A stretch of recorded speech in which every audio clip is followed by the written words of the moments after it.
문재인 대통령이 다가오는 3.1절 연설에서 한일 관계에 매듭을 풀 메시지를 내놓을지 관심입니다.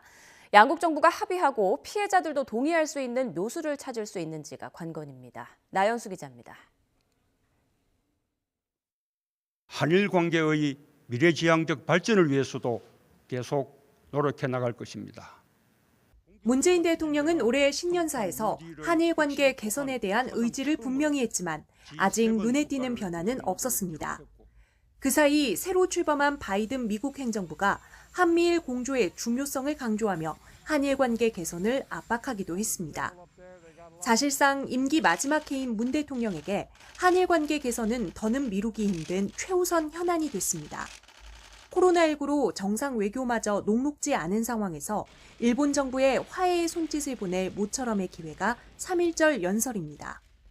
지금의 경색 국면을 거슬러 가면 우리 법원에 강제징용 배상 판결이 있는 만큼 문 대통령이 이 문제를 풀 적극적인 해법을 제안할지가 가장 관심입니다. 앞서 신년 기자회견에서는 이렇게 말했습니다.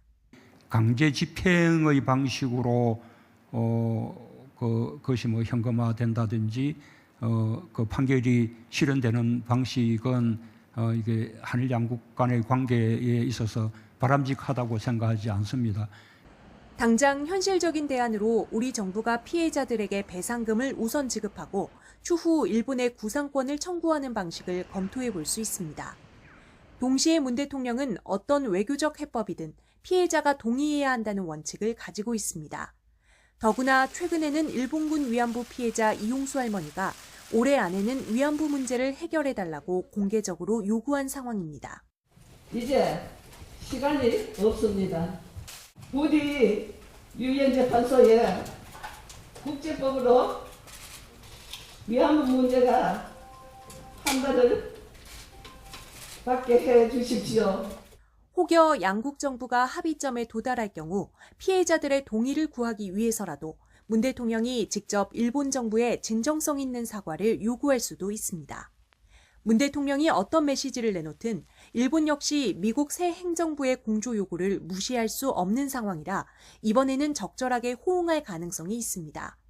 적어도 한국 정부가 동북아 평화 공조를 위한 한일 관계 개선에 노력하고 있음을 국제사회, 특히 미국 정부에 보여주는 계기가 됩니다.